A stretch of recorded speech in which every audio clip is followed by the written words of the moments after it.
حالات سے گھبرانا نہیں چاہیے.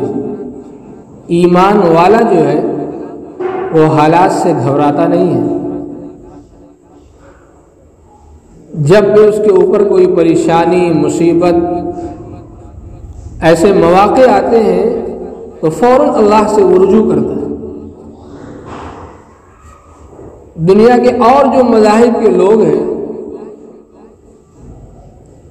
وہ تو چلاتے ہیں، واویلا کرتے ہیں، یہ ہو گیا وہ ہو گیا، اتنا نقصان ہو گیا، گھر لٹ گیا، اولاد چلی گئی، مال چلا گیا، گاڑی خراب ہو گئی، وہ چلاتے ہیں.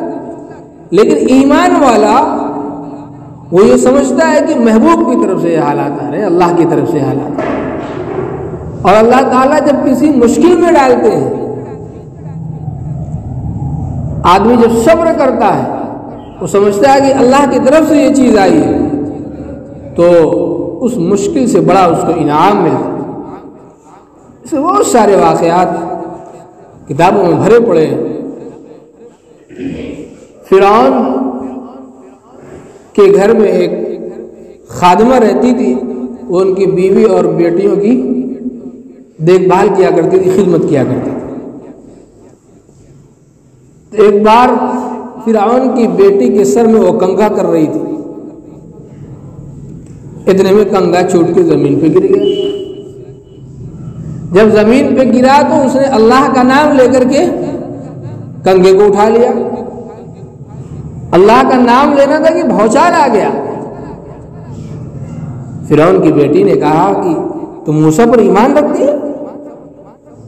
میرا باپ تو خود رب اعلیٰ ہے، میرا باپ تو خود خدا ہے، اور کون خدا آ گیا؟ قرآن وہ کہتا تھا نا فرعون، انا ربکم الاعلیٰ، سب سے بڑے والا اللہ بھی ہے، میں ہوں. حالانکہ کتابوں میں لکھا ہے کہ فرعون جو ہے وہ جنگلات میں جایا کرتا تھا، گدڑی پہن کر کے، فقیر بن کر کے اللہ سے مانگا کرتا تھا. اس کو یقین تھا کہ میں خدا نہیں ہوں، وہ تو واہواہی میں اپنے کو خدا کہتا تھا. چنانچہ اس کی بیٹی نے کہا کہ تم میرے رب کے، میرے خدا کے اور میرے باپ کے ہوتے ہوئے دوسرے رب کا نام لیتی ہو، موسیٰ پر ایمان رکھتی ہو. فرعون نے بڑا ظلم کیا تھا، پیدا ہونے والے سارے بچوں کو قتل کر دیا کرتا تھا. لیکن اس رب کی طاقت بھی تو دیکھو، اللہ نے موسیٰ کو فرعون کے گھر میں پالا. مجھے نے اسے بتایا تھا کہ کوئی ایک بچہ آئے گا تجھے جو اس سے مقابلہ کرے گا، تو جو بھی بچہ پیدا ہوتا قتل کروا دیتا، قتل کروا. لیکن اللہ نے موسیٰ کو فرعون کے گھر میں پالا، فرعون نے ہی اس کی پرورش کی. اللہ کی طاقت سے کوئی لڑ سکتا ہے؟ کوئی مقابلہ کر سکتا ہے؟ بہرحال تو اس نے کہا کہ میں اپنے باپ سے شکایت کروں گی. چنانچہ وہ گئی، اس نے کہا کہ ابا جان آپ کے ہوتے ہوئے یہ موسیٰ پر ایمان رکھتی ہے، آپ کے محل میں رہ کر. فرعون نے کہا ٹھیک. اس نے درباریوں کو جمع کیا، اس کو مجمع میں لایا گیا، اس سے پوچھا کہ تم موسیٰ پر ایمان رکھتی ہو؟ اس نے کہا جی ہاں میں موسیٰ پر ایمان رکھتی ہوں. اس نے کہا کہ سخت سزا دوں گا. اس نے کہا فقد ما انت قاض، جو چاہے کرو، جو چاہے کرو، ایمان سے پھرنے والی نہیں ہوں میں. چنانچہ اس نے زمین پر لٹا کر کے کیلیں ٹھوک دی تھی اس کے جسم پر، جسم کے بیچ حصے پر دونوں ہاتھ میں اور دونوں پاؤں میں کیل ٹھوک دی گئی تھی. اس کے بعد پھر اس سے کہا کہ اگر اب بھی تو نہیں پھرتی اپنے مذہب سے تو اور سزا دی جائے. اس کی ایک بچی تھی، اس کو لا کر کے فرعون نے اس کی ماں کے سینے پر لٹا دیا. اس بچے نے اپنی ماں کی چھاتی سے دودھ بھی پیا. فرعون نے کہا کہ اگر تو نہیں مانے گی تیری بچی کو یہیں قتل کر دوں گا. اس نے کہا کہ کر لو. ایمان جو ہے، ایمان جب آدمی کا قوی ہوتا ہے تو مال، دولت، اولاد یہ چیز ہے اس کے ایمان کے درمیان درار نہیں پیدا کرتی. چنانچہ اس کی بچی کو اس کے سینے پر قتل کر دیا. اس کی معصوم بچی کو اس کے سامنے قتل کیا گیا. اس کی بچی کے جسم سے نکلنے والا خون اس کی چھاتی پر گرتا ہے کوئی مائی کا ڈر؟ ایمان، لیکن اس نے ایمان کو مقدم رکھا، اللہ پر اس کا یقین مضبوط تھا. اس کے سامنے اس کی بچی کو قتل کیا. اور اس کے زمانے میں، ہر زمانے میں الگ الگ سزاؤں کا انداز ہوتا ہے. اس کے زمانے میں کیل ٹھوکنے کا سزا کا ایک طریقہ تھا، اور شیر، سانپ، بچھو یہ فربا کیے جاتے تھے، کھلائے پلائے جاتے تھے، پرورش کیے جاتے تھے عذاب دینے کے لیے، سزائیں دینے کے لیے. بچھو لایا گیا، اس کے جسم کو ڈسایا گیا. بچھو اس کے جسم کو ڈستا تھا. وہ بندی اپنے جسم کو لے کر تڑپتی رہی زمین پر، لیکن اس نے ایمان کو نہیں چھوڑا، ایمان پر برقرار رہی. اس نے کہا میرے جسم سے روح نکل جائے، لیکن میں جس اللہ پر ایمان لا چکی ہوں، جس نبی پر میں ایمان لا چکی ہوں، اس کو میں چھوڑ نہیں سکتا. فرعون جابر کے سامنے وہ ڈٹ کر کے بات کرتی رہی.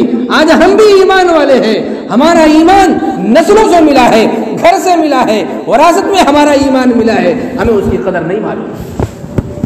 اپنے اسلام کو، اپنے ایمان کو چھپائے پھرتے ہیں، ہاتھوں میں کنگن پہن کر، ہاتھوں میں بندھن باندھ کر کے، اور اپنے جسم کو، اپنے نبی کی شبیہ کو چھپا کر کے، مٹا کر کے چلتے ہیں. راستے میں کہیں کوئی پہچان نہ جائے کہ ہم مسلمان ہیں. لا حول ولا قوت الا باللہ.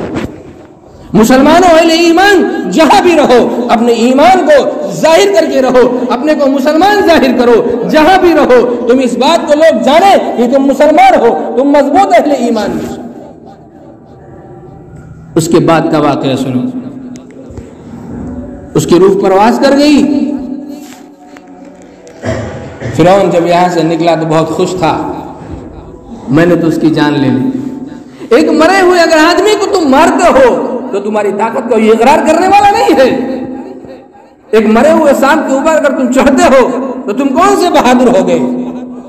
ایک خادمہ کو بادشاہ ہو کر کے، تم حکمراں ہو کر کے اگر تم قتل کرتے ہو تو تم کون سے بڑے حکمراں ہو گئے؟ کون سی تمہاری طاقت میں اضافہ ہو گیا؟ بہرحال یہ جنون تھا اس کا. وہ اپنے محل میں گیا، اس نے کہا کہ میں نے فلاں کو تو قتل کروا دیا. اس کی بیوی آسیہ بہت خوبصورت تھی، ہزاروں میں ایک تھی. فرعون نے اس سے نکاح کیا، اس سے جا کر کے عرض کیا. آسیہ نے کہا تم کو ذرا بھی محبت نہیں آئی، تم نے معصوم بچی کو قتل کر دیا. اس کی ماں کے سامنے تم نے اس کو قتل کیا، اس کی ماں کو بھی تم نے قتل کیا. تمہارے اندر درد اور رحم نہیں آیا، اوپر سے تم بہادری جیسی باتیں کر رہے ہو کہ میں نے اسے قتل کر دیا. تم کو شرم نہیں آتی؟ زبردست اس نے آسیہ نے تقریر کیا.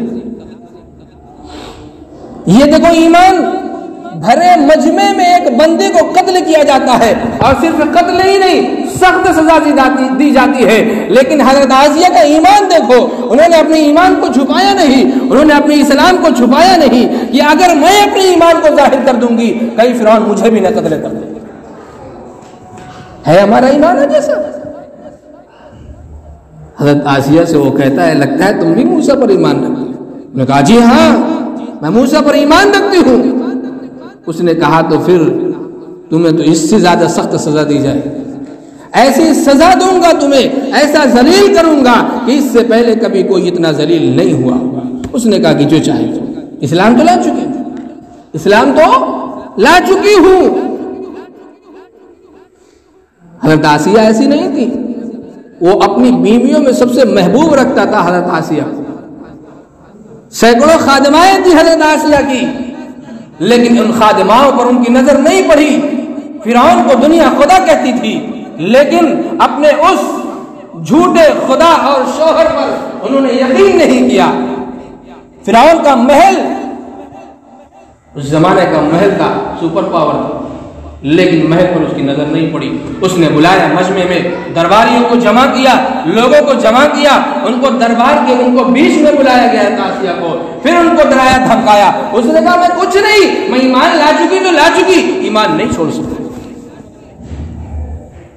آسیہ کو بھرے مجمع میں ننگا کیا، بھرے مجمع میں ننگا کیا گیا. ابھی پل بھر میں فرعون اس کو بہت چاہتا تھا، پل بھر میں کیا ہو گیا؟ اس کی عزتوں کو خاتمے ملا، اس کی عزتوں سے کھلواڑ کر رہا تھا. ابھی تک تو وہ ملکہ تھی، بادشاہ کی بیوی تھی، اس کی آنکھوں کے اشاروں پر خادمائیں ہلا کرتی تھی، کام کیا کرتی تھی. کیا ہو گیا تو بھرے مجمع میں اس کو بھیج دیا؟ بہرحال حضرت آسیہ کو بھی کیل ٹھوکی گئی، لٹایا گیا مجمع میں، اور اس کے بعد حضرت آسیہ کے جسم سے چمڑے کو چھیلا گیا. حضرت آسیہ کے جسم سے زندہ اس کی جسم سے چمڑے کو چھیلا گیا. اللہ کی طاقت دے کے اس کے بعد بھی آسیہ زندہ رہی، اس پر ہوائیں بھی چلی ہوں گی. اس کے بعد فرعون نے کہا اگر آپ بھی تو ایمان، اگر تو داخل نہیں ہوتی ہے میرے ساتھ اور تو نہیں پھرتی ہے تو تجھے اور سخت سزا دی جائے گی. اللہ اکبر. فرعون نے مرچ پسوا کر کے ان کے جسم پر ڈالا. حضرت آسیہ نے کہا، اور فرعون نے کہا تھا اس کا چہرہ محل کی طرف کرو، ہو سکتا ہے یہ محل دیکھ کر کے پھر جائے، اس کو اپنا محل یاد آئے. حضرت آسیہ نہیں پھری، انہوں نے اللہ سے دعا کیا اے اللہ یہ محل مجھے کس کام آئے گا؟ کوئی کام آنے والا نہیں ہے، یہ تو فنا ہونے والا ہے. اے اللہ جنت میں مجھے محل عطا فرما. اللہ کے نبی صلی اللہ علیہ وسلم جب خدیجہ کا انتقال ہو رہا تھا تو فرمایا کہ خدیجہ تم جنت میں جاؤ گی، جا کر کے میری بیویوں سے سلام عرض کر دینا. حضرت خدیجہ نے کہا کہ اللہ کے رسول آپ کی بیویوں سے سلام عرض کر دینا، پہلی بیوی تو میں ہوں، اس سے پہلے آپ کی کون سی بیوی ہے؟ فرمایا آسیہ فرعون کی بیوی، وہ جنت میں میری بیوی ہوگی. اللہ کے نبی صلی اللہ علیہ وسلم جب آپ معراج پر جا رہے تھے تو آپ ایک وادی سے گزرے، خوشبو آپ کو محسوس ہوئی. آپ نے جبریل سے پوچھا جبریل یہ خوشبو کہاں سے آئی؟ جبریل نے فرمایا کہ یہ ایسے قبر کی خوشبو ہے، یہ اس عورت کی خوشبو ہے جو فرعون کی بیٹی اور بیوی کی خدمت کیا کرتی تھی. فرعون نے اس کو سخت سزا دیا تھا، یہ اس کی قبر سے خوشبو آ رہی ہے، پوری وادی اس کی قبر کی خوشبو سے مہک رہی ہے. اللہ نے اس کی قبر کو جنت کی کیاری بنا دیا، جنت کا باغ بنا دیا. تو اللہ تعالیٰ اعمال کو ضائع نہیں کرتا، مشکل میں اگر کسی کو ڈالتا ہے تو اس سے بڑا اجر دیتا ہے، اللہ بڑا انعام عطا فرماتا ہے. میں کہنا یہ چاہ رہا تھا کہ ایمان والوں جہاں بھی رہو اپنے ایمان کو ظاہر کرو. اگر تمہارے مسلمان ہونے کی وجہ سے تمہیں کہیں ستایا جا رہا ہو، تمہیں کہیں مارا جا رہا ہو، تم اپنے ایمان کو اور مضبوط کرو. چراغ وہاں جلاؤ جہاں اندھیرا ہو، اندھیرا نہیں چھٹے گا. چراغ جلاؤ گے اندھیرا خود چھٹ جائے گا. جب تم اور ہم اپنے ایمان کو مضبوط کریں گے تو ظلمت اور تاریکی خود چھٹ جائے گی. اذا اشتدت بک البلویٰ ففکر فی علم نشرہ. جب تم کسی مصیبت پریشانی مبتلا میں پڑھو تو تم علم نشرہ کی صورت پڑھ لیا کرو. جب تم اس میں پڑھو گے کہ پریشانی کے بعد آسانی آتی ہے، مشکلات کے بعد آسانی آتی ہے، تو تم خوش ہو جاؤ گے. تم اللہ تعالیٰ کی طرف سے اس کی اپنی مشکلات کو، پریشانی کو سمجھو گے، یہ محبوب کی طرف سے ہے تو تمہیں تکلیف نہیں ہوگی.